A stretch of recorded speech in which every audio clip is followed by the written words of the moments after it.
नमस्कार प्यारे बच्चों। आज हम अपने मैक्रो इकोनॉमिक्स का नेशनल इनकम का एक नया टॉपिक करने जा रहे हैं।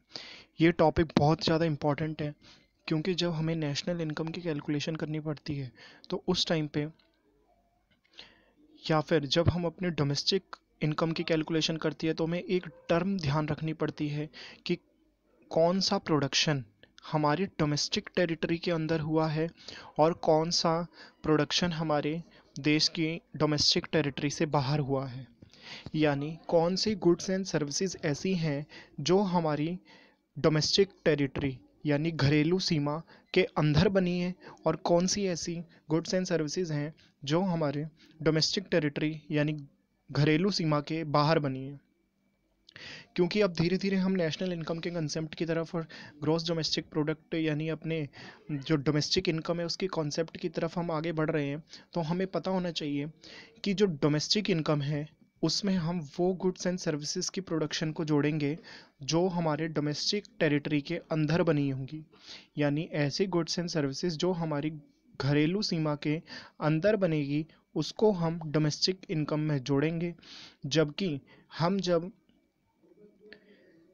नेशनल इनकम की बात करते हैं तो हम डोमेस्टिक टेरिटरी से बाहर चले जाते हैं यानी घरेलू सीमा से बाहर चले जाते हैं और उस टाइम पे हम नॉर्मल रेजिडेंट के बारे में देखते हैं।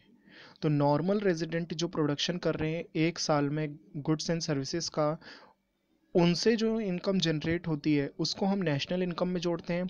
यानी हमारा जो नॉर्मल रेजिडेंट है इसका कंसेप्ट मैं नेक्स्ट वीडियो में आपके सामने लेके आऊँगा, लेकिन इस बार जो हम इस कंसेप्ट को पढ़ेंगे उसका नाम है डोमेस्टिक टेरिटरी या इसको हम बोलते हैं इकोनॉमिक टेरिटरी। इसको हिंदी में बोलते हैं घरेलू सीमा या आर्थिक सीमा। देखिए इसमें एक लाइन लिखी हुई है, in addition to political boundary domestic territory also include. यानी एक तो वो एरिया जो भी हमारा पॉलिटिकल बाउंड्री है यानी जो भारत का पूरा जो मैप है, नक्शा है, पूरा पॉलिटिकल जो बाउंड्री है वो तो सारी की सारी इंक्लूड करते ही हैं हम अपने डोमेस्टिक टेरिटरी में। यानी डोमेस्टिक टेरिटरी में जितनी भी हमारी भौगोलिक सीमा है जो हमें दिखाई देती है, जिसको हम अपना देश समझते हैं, जिसको हम अपनी डोमेस्टिक टेरिटरी समझते हैं, वो तो सारा का सारा हमारी डोमेस्टिक टेरिटरी में आता ही है।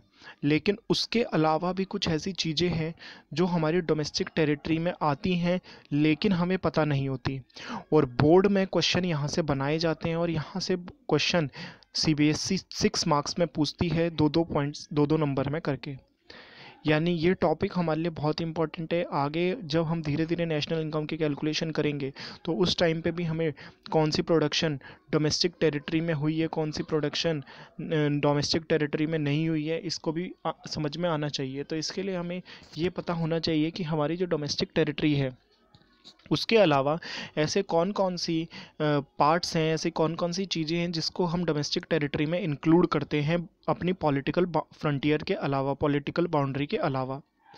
तो फर्स्ट पॉइंट है इसमें लिखा हुआ है, ships and aircraft owned and operated by normal resident between two or more countries।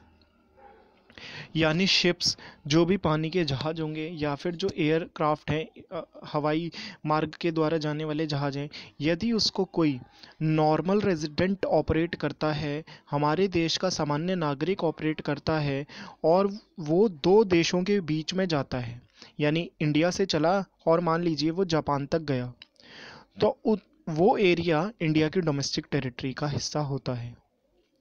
जैसे कि इसमें उदाहरण दिया हुआ है कि कोई प्लेन ऑपरेट करता है between Russia and Japan. India का कोई प्लेन है, इंडिया का कोई एरोप्लेन है, इंडिया का कोई एयरक्राफ्ट है और वो ऑपरेट करता है, इंडिया से चलता है जापान जाता है या इंडिया से चलता है रशिया जाता है, तो वो जो एरिया हुआ वो इंडिया की डोमेस्टिक टेरिटरी में आया। इसी तरीके से अगर कोई एयरक्राफ्ट रशिया का है वो इंडिया आता है, तो जिस रूट से वो आ रहा है उसको हम डोमेस्टिक टेरिटरी ऑफ रशिया बोल रहे हैं। या फिर जापान का कोई पार्ट है, जापान का कोई एयरक्राफ्ट है और वो इंडिया आता है, तो उसको हम डोमेस्टिक टेरिटरी ऑफ जापान बोलते हैं। तो इस तरीके से हमें ये बात क्लियर होनी चाहिए कि अगर कोई शिप या फिर यानी कोई अगर वाटरवेज के थ्रू जाए या फिर एयरवेज के थ्रू जाए, एयरक्राफ्ट हो, अगर उसको कोई इंडिया का नॉर्मल रेजिडेंट ऑपरेट करता है और वो दो या दो से अधिक देशों के बीच में उस एयरक्राफ्ट को या उस शिप को लेके जाता है, तो उसको हम इंडिया की डोमेस्टिक टेरिटरी में मानेंगे। ये हमारे कुछ पॉइंट्स जो मैं आपको बता रहा हूँ, ये हमारे एक्सेप्शनल केसेस हैं जिनके ऊपर सीबीएसई क्वेश्चन बनाती है और हमेशा हम कंफ्यूज भी होते हैं।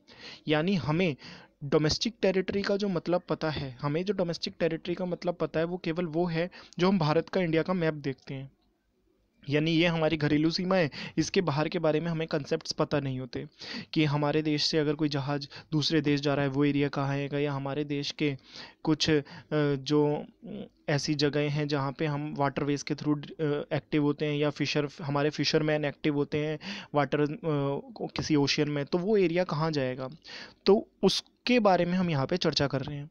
तो फर्स्ट पॉइंट हमने सीखा कि कोई शिप या फिर कोई एयरक्राफ्ट जब वो नॉर्मल रेजिडेंट के द्वारा ऑपरेट किया जाए और वो दो या दो से अधिक कंट्रीज़ के बीच में जाए, तो उसको हम डोमेस्टिक टेरिटरी के अंडर में, उस एरिया को डोमेस्टिक टेरिटरी के अंडर में मानते हैं।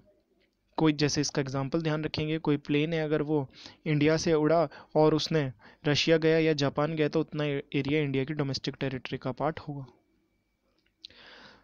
सेकंड पॉइंट है इसमें फिशिंग वेसल्स, यानी फ़िश पकड़ने वाली कोई वेसल हो सकती है, या ऑयल या नेचुरल गैस के कोई रिग्स हो सकते हैं। ऑयल और नेचुरल गैस के रिग्स होते हैं हमारे पास ओशियंस में, या floating platform operated by the resident of a country in the international water where they have exclusive right of operation, यानी कोई एक ऐसी जगह जो इंटरनेशनल वाटर एरिया में काउंट होती है, यानी इंटरनेशनल एरिया में काउंट होती है।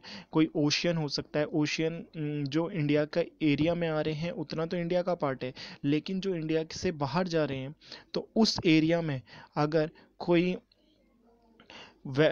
कोई वहाँ पे नॉर्मल रेजिडेंट, हमारे देश का कोई नॉर्मल रेजिडेंट उस एरिया में फ्लोटिंग प्लेटफॉर्म को ऑपरेट कर रहा हो, या फिर नेचुरल गैस के रिग्स को ऑपरेट कर रहा हो, ऑयल्स को ऑपरेट कर रहा हो, फिशिंग वेसल्स को ऑपरेट कर रहा हो, तो उसे हम इंडिया की डोमेस्टिक टेरिटरी में मानेंगे, इंडिया की इकोनॉमिक टेरिटरी में मानेंगे।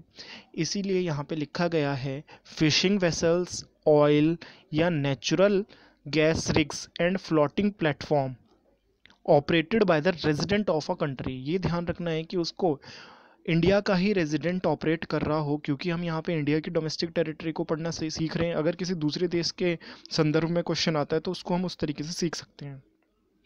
अगर कोई इंडिया का रेजिडेंट उसको ऑपरेट कर रहा है और वो एरिया इंटरनेशनल वाटर एरिया में आता है, लेकिन उसको ऑपरेट करने का राइट, क्योंकि वो एरिया हमारे देश से नज़दीक है, तो इंटरनेशनल राइट हमारे पास है उसको ऑपरेट करने का, तो उस एरिया को भी हम बोलेंगे इंडिया की डोमेस्टिक टेरिटरी, इंडिया की घरेलू सीमा, या इंडिया की इकोनॉमिक टेरिटरी। कुछ भी वर्ड इसमें से आप यूज़ कर सकते हैं, कंसेप्ट क्लियर होना चाहिए। नेक्स्ट चलते हैं। यहाँ से बहुत इंपॉर्टेंट है, यहाँ से एक एक वर्ड हमें समझना है। Embassies, consultants and military establishment of a country located in abroad. जैसे कि हमें पता है ग्लोबलाइजेशन के वर्ल्ड में हर देश की, हर कंट्री की दूसरी कंट्रीज़ में एम्बेसीज होती हैं, ताकि उस देश से रिलेटेड जो भी हमारा ट्रेड या हमारे लोग वहाँ पे जाते हैं वो सारे वर्क ईजिली हम कर सकें। तो ऐसी एम्बेसीज के दूसरे देशों में ऑफिस होते हैं। हमारे देश में भी सारे जो हमारे साथ जुड़े हुए देश हैं उनकी सारी सबकी एम्बेसीज हमारे देश में हैं। ये कंसल्टेंट्स हो सकते हैं, जैसे अगर मान लीजिए इंडिया की कोई कंसल्टेंट्स अमेरिका में है, तो अमेरिका में इंडियंस को अगर कोई प्रॉब्लम आएगी, या फिर अमेरिकन्स को या अमेरिकन गवर्नमेंट को इंडिया की गवर्नमेंट से कोई बात करनी होगी या उनको कुछ इन्फॉर्मेशन देनी होगी, तो वो कंसल्टेंट या एम्बेसीज के पास जाएंगे, जहाँ पर वो इस तरीके की इन्फॉर्मेशन हमें डिलीवर करेंगे। या फिर मिलिट्री के इस्टेब्लिशमेंट, मिलिट्री भी कई बार अपने ऑफिसेज दूसरे कंट्रीज़ में बना के रखती है, कई बार कोऑपरेशन के पर्पज़ से बनाते हैं, कई बार हम दूसरी कंट्रीज़ के मिलिट्री को ट्रेंड करने के पर्पज़ से वहाँ पे मिलिट्री ऑफिसेज बनाते हैं दूसरे देश में, तो वो एरिया भी इंडिया का डोमेस्टिक टेरिटरी माना जाएगा। जैसे इसमें एक एग्जांपल देता हूँ, इंडिया की एम्बेसी है रशिया में, इंडिया की कोई एम्बेसी है, एम्बेसी होने का मतलब एक बिल्डिंग हो सकती है, एक एक ऑफिस हो सकता है, वहाँ पे इंडिया की एम्बेसी है, यानी उस ऑफिस में, उस बिल्डिंग में इंडिया की एम्बेसी, एक बिल्डिंग मान के चलते हैं कि रशिया में एक बिल्डिंग है जहाँ जिस बिल्डिंग में इंडिया की एम्बेसी है, तो वो बिल्डिंग इंडिया की डोमेस्टिक टेरिटरी मानी जाएगी, ना कि रशिया की डोमेस्टिक टेरिटरी। क्योंकि ये हमारा एक्सेप्शनल केस है, उस एरिया को कंप्लीटली हम अपनी डोमेस्टिक टेरिटरी में इंक्लूड करेंगे। वहाँ पे जो भी गुड्स एंड सर्विसेज का प्रोडक्शन होगा वो हमारी डोमेस्टिक टेरिटरी का पार्ट माना जाएगा।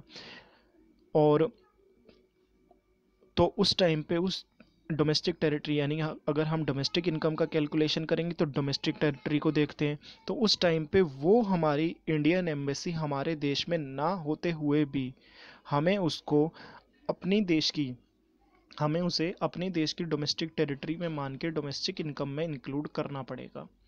इसके और भी एग्जांपल्स हो सकते हैं, जैसे अगर इंडिया में जापान की कोई एम्बेसी है, एक बिल्डिंग है तो उस बिल्डिंग में जो भी वर्क हो रहा है, यानी उस वो बिल्डिंग का जो एरिया है वो इंडिया का पार्ट नहीं माना जाएगा, वो पार्ट माना जाएगा जापान का।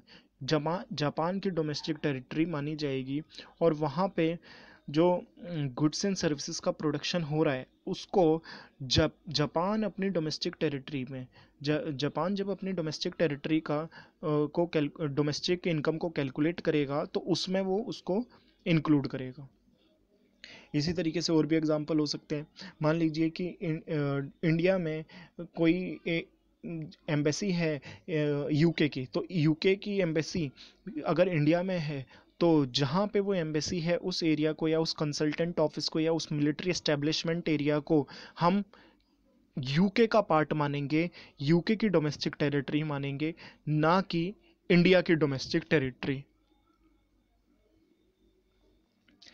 अब जैसे कि हमने ध्यान से समझा कि कौन कौन सी ऐसी चीज़ें हैं जो इंडिया की डोमेस्टिक टेरिटरी में एक्सेप्शनल केसेस में, जो हमें लगता है कि ये शायद ये हमारी देश की डोमेस्टिक टेरिटरी नहीं होगी, उनको इंक्लूड करते हैं।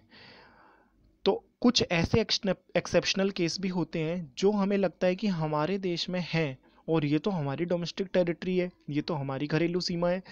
मान लीजिए कोई दिल्ली में दिल्ली में कोई एक एम्बेसीज हैं, बहुत सारी एम्बेसीज, सारी एम्बेसीज जो है वो दिल्ली में, तो दिल्ली में अगर एम्बेसीज हैं तो हमें लगेगा ये तो हमारी घरेलू सीमा है, ये तो हम इंडिया की डोमेस्टिक टेरिटरी है। लेकिन यहाँ पे एक्सेप्शनल केसेस हमारे आते हैं, यानी टॉपिक क्या लिखा हुआ है, domestic territory does not include. Domestic territory में हम किसे इंक्लूड नहीं करते, एम्बेसीज को, कंसल्टेंट्स को, मिलिट्री स्टैब्लिशमेंट को ऑफ अ फॉरेन कंट्री। यानी अभी जो मैंने एग्जांपल्स दिए, अगर कोई जापानीज़ की एम्बेसी है इंडिया में तो वो पार्ट माना जाएगा डोमेस्टिक टेरिटरी ऑफ जापान, यानी जापान का पार्ट माना जाएगा। इंडिया में डोमेस्टिक टेरिटरी है जापान की, या इंडिया में जापान की कोई एम्बेसी है तो उसको जापान का पार्ट माना जाएगा, जापान की डोमेस्टिक टेरिटरी मानी जाएगी। या फिर इंडिया में यूके का कोई कंसल्टेंट ऑफिस है या फिर मिलिट्री स्टैब्लिशमेंट है उनकी, तो उसको यूके की डोमेस्टिक टेरिटरी माना जाएगा। इंडिया की डोमेस्टिक टेरिटरी या इंडिया की डोमेस्टिक इनकम को कैलकुलेट करते टाइम पे हम उसको एक्सक्लूड कर देंगे अपनी डोमेस्टिक टेरिटरी में से। International organisation like UNO, WHO located within geographical boundary of a country. अब हमारे मन में ये सवाल आ सकता है कि इंडिया में मान लीजिए कोई यूएनओ का ऑफिस होगा या डब्ल्यूएचओ का ऑफिस होगा या कोई भी ऐसी ऑर्गेनाइजेशन जो इंटरनेशनल ऑर्गेनाइजेशन है, अगर उसका ऑफिस है तो हम उसको किसका पार्ट माने? क्या हम उसको इंडिया का पार्ट माने, या हम उसको किसी ऐसी कंट्री का पार्ट माने, ऐसी कंट्री का डोमेस्टिक टेरिटरी माने जिसमें उसका हेड ऑफिस है? तो ये बच्चों बहुत ध्यान से समझने वाली बात है कि जब कोई इंटरनेशनल ऑर्गेनाइजेशन होती है जैसे यूएनओ या डब्ल्यूएचओ, अगर वो किसी देश की ज्योग्राफिकल बाउंड्री के अंदर लोकेट करता है तो उसको हम उस देश की डोमेस्टिक टेरिटरी का पार्ट नहीं मानते। कोई भी इंटरनेशनल ऑर्गेनाइजेशन ये अपने लेवल पे हर देश में से, हर देश की डोमेस्टिक टेरिटरीज में अपने आप को अलग करता है, ये किसी भी देश की डोमेस्टिक टेरिटरी का पार्ट नहीं माना जाता। तो ये हमें बहुत ध्यान से समझने वाली बात है। चलिए एक बार हम देख लेते हैं कि आज हमने क्या क्या देखा। आज हमने मेजर एक टॉपिक किया है मैक्रो इकोनॉमिक्स का, नेशनल इनकम के पर्पस से डोमेस्टिक टेरिटरी और इकोनॉमिक टेरिटरीज को कहा जा सकता है। तो इसमें हमने सबसे पहले देखा कि कौन कौन सी ऐसी चीज़ें हैं, एक तो हमारी पॉलिटिकल फ्रंटियर को छोड़ के ऐसे कौन कौन से पॉइंट्स हैं जो एक्सेप्शनली हमें लगते हैं कि हमारी डोमेस्टिक टेरिटरी में ना आते हों, फिर भी उनको हम जोड़ते हैं या उनको जोड़ा जाता है। शिप्स एंड एयरक्राफ्ट, अगर उसको कोई नॉर्मल रेजिडेंट ऑपरेट कर रहा है दो या दो से अधिक कंट्रीज़ में, तो जिस उस देश के नॉर्मल रेजिडेंट के द्वारा ऑपरेट किया गया जो शिप या एयरक्राफ्ट है, हम उसको उस देश की ही डोमेस्टिक टेरिटरी मानते हैं। ऐसे फिशिंग वेसल्स, ऑयल या नेचुरल गैस रिग्स को हमने माना।